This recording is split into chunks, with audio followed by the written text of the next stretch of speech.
6ാം class വിദ്യാർത്ഥി ഒരു mono act ആണ് അവതരിപ്പിക്കാൻ പോകുന്നത്. നിന്റെ മാർക്ക് പറഞ്ഞോ? ഫുൾ എ പ്ലസോ? അപ്പൊ ഒരു മിനിറ്റ്, നിന്റെ മാർക്ക് പറഞ്ഞോ? ഫുൾ എ പ്ലസോ? എനിക്ക് ഫുൾ എ പ്ലസ് ആണ്. നിന്റെ മാർക്ക് പറഞ്ഞോ? ഇല്ല, ഞാൻ നോക്കാൻ പാടില്ല, നോക്കിയില്ല. അപ്പൊ ഒരു മിനിറ്റ്, നിന്റെ റിസൾട്ട് അറിഞ്ഞോ? എനിക്ക് ഫുൾ എ പ്ലസ് ആണ്. ഞങ്ങൾ ടൂർ പോവാൻ പോവാ. അയ്യോ, എല്ലാവർക്കും ഫുൾ എ പ്ലസ്. അയ്യോ, അമ്മ ഇപ്രാവശ്യം മാർക്ക് ഞാൻ കുറഞ്ഞ എന്റെ കൂടെ വാർഷികത്തിൽ എന്റെ സ്റ്റാറ്റസ് കാണുക. ഇപ്രാവശ്യം എനിക്ക് മാർക്ക് കുറഞ്ഞ. അയ്യോ അച്ഛനങ്ങ് കഴിഞ്ഞ വട്ടം മോണാക്ടിന് മാർക്ക് കുറഞ്ഞു. എന്റെ ഈ കാലം ചട്ടകൾ വെച്ച് പൊള്ളിപ്പിച്ചതാ.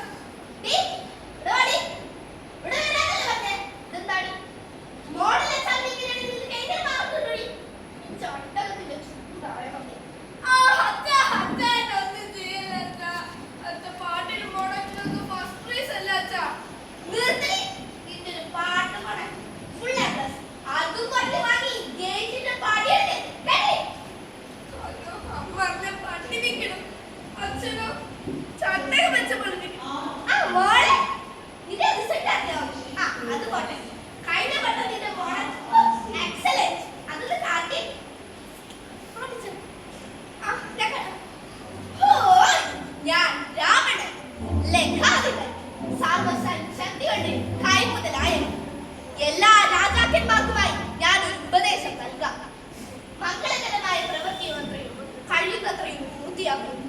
അശുഭകരമായ പ്രവൃത്തി കഴിയുന്നത്രയും വൈകിപ്പിക്കും. ഇത്രയും വിവേകവും ബുദ്ധിയുമുള്ള അങ്ങെന്തിനാണ് മറ്റുള്ളവരുടെ പട്ടികാലി ഈ ഉദ്യാനി തടവിൽ കഴിയുന്നത്? ഞാൻ ലങ്കയുടെ കാവൽക്കാരൻ. നീ ആരാണ്? നീ എന്തിനു വന്നു? ഇത്രയ്ക്ക് ധൈര്യമോ? ശ്രീരായുഗവുമായി വരുന്ന ഒരു കൺസ്ട്രക്ഷൻ അടികൊള്ളുമ്പോൾ ഈ ലങ്കാവാസം അവസാനിക്കുന്നില്ലേ? രാവണ, നിന്റെ നാശം അടുത്തിരിക്കുന്നു. അവർ വരട്ടെ, നമ്മോടൊന്ന് യുദ്ധം ചെയ്ത് സീതയെ സ്വന്തമാക്കട്ടെ.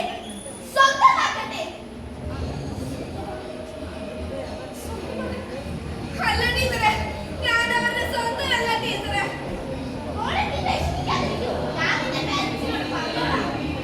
അല്ല ടീച്ചറെ, ഞാൻ പോട്ടെ.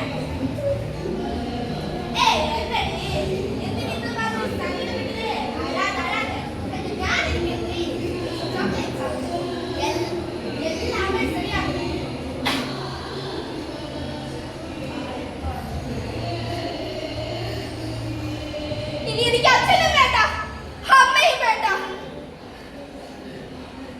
എനിക്കിത് മതി. എനിക്കുമുണ്ടായിരുന്നു കുറെ സ്വപ്നങ്ങൾ. അതൊക്കെ തല്ലിക്കെടുത്തിയത് നിങ്ങളാണ്. ഈ സമൂഹം ഞാൻ മരിക്കാൻ പോവാ.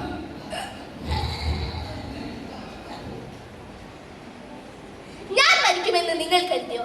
എങ്കിൽ നിങ്ങൾക്ക് തെറ്റി. ആത്മഹത്യ ഒന്നിനും ഒരു പരിഹാരമല്ല. ഇങ്ങനെ ചീത്ത പറയുന്നവരുടെ മക്കൾ ചെന്നെത്തുന്നത് ലഹരി മാഫിയയുടെ കൈകളിലേക്കോ അല്ലെങ്കിൽ മരണത്തിലേക്കോ ആയിരിക്കും. അങ്ങനെയുള്ളവരുടെ തോളിൽ തട്ടി രണ്ട് വാക്ക് പോട്ടെ, സാരമില്ല എന്ന് പറയാനുള്ള മനസ്സ് എല്ലാവർക്കും ഉണ്ടാകട്ടെ എന്ന് പറഞ്ഞുകൊണ്ട് നിർത്തുന്നു. നന്ദി.